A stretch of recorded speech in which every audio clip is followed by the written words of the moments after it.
রংপুর থেকে সরাসরি যুক্ত হচ্ছেন সহকর্মী নাজমুল ইসলাম নিশাত। তার সঙ্গে আলোচনায় অংশ নিচ্ছেন সুশাসনের জন্য নাগরিকের সভাপতি ফখরুল আনাম বেঞ্জু। যাচ্ছি নিশাতের কাছে। নিশাত,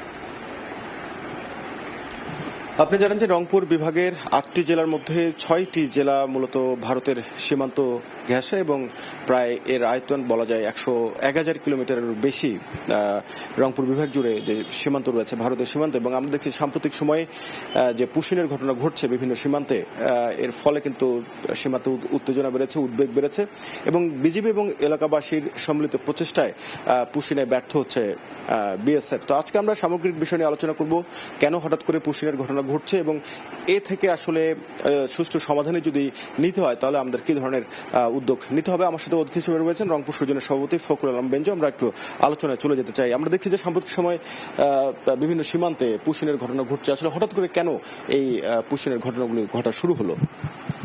ধন্যবাদ আপনাকে। শুভ দুপুর। আসলে বৈশ্বিক রাজনীতিতে একটা ব্যাপক পরিবর্তন লক্ষ্য করা যাচ্ছে। জাতিসংঘের যে প্রতি একটা মানুষ অন্যান্য রাষ্ট্রের যে আনুগত্য ছিল এবং নিয়ন্ত্রণ ছিল, সেই নিয়ন্ত্রণ জায়গাটা কেমন যেন মনে হচ্ছে যে জাতিসংঘ নিয়ন্ত্রণের বাইরে চলে গেছে অন্যান্য রাষ্ট্রগুলো। এবং আমাদের যে সাধারণ পরিষদ আছে, এই সাধারণ পরিষদের যে ভূমিকাটা, সেই ভূমিকাটা কিন্তু লক্ষণীয় না।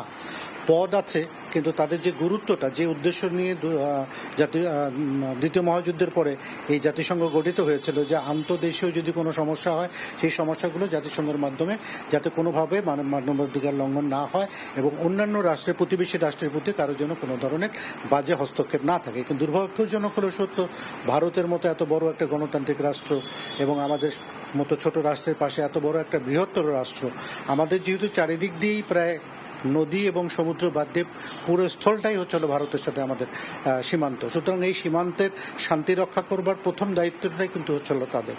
তো সেই জায়গাটায় এমন একটা সময় এই পুশব্যাকটা হচ্ছে, আমার কাছে যেটা মনে হয়েছে যে মানবাধিকার লঙ্ঘনের সবচেয়ে বড় কাজটা এই মুহূর্তে তারা করে ফেলেছে। কারণটি হচ্ছিল যাদেরকে পুশিং করা হচ্ছে এবং বাংলাদেশের পক্ষ থেকে নিঃসন্দেহে সেটাকে পুশব্যাক করা হবে, তারা এমন একটা জায়গায় যাচ্ছে, তারা বলছে যে নোম্যান্স ল্যান্ডে যাওয়ার পরে সেখান থেকে যখন তারা থাকতে পারছে না, তখন তাদেরকে এমন একটা জায়গায় নিয়ে রাখা হচ্ছে যে জায়গাটা না শরণার্থী শিবির, না হচ্ছে অন্য কিছু। তাহলে তারা ঘরবাড়ি ছেড়ে তাদেরকে এভাবে উদ্বস্ত করে ফেলা, এটাকে পরিকল্পিতভাবে বাংলাদেশের উপর একটা বড় চাপ তৈরি করা। এবং এমন একটা সময় ঘটনাটি ঘটছে যখন দু দেশের মধ্যে মহাপরিচালক পর্যায়ে, বর্ডার গার্ডের মহাপরিচালক পর্যায়ে একটা সম্মেলন হতে যাচ্ছে।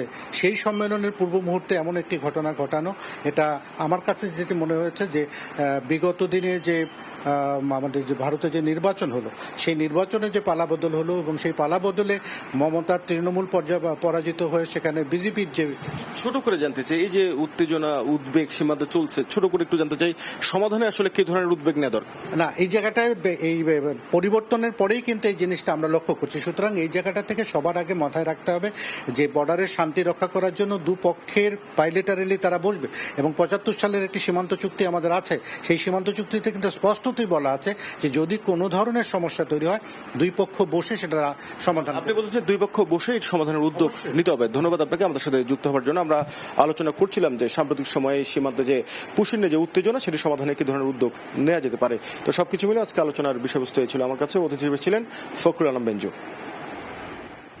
একের পর এক পুশিনের ঘটনায় উত্তরের সীমান্তে বাড়ছে উত্তেজনা। বিষয়টি নিয়ে আলোচনার জন্য সরাসরি যুক্ত ছিলাম রংপুরে।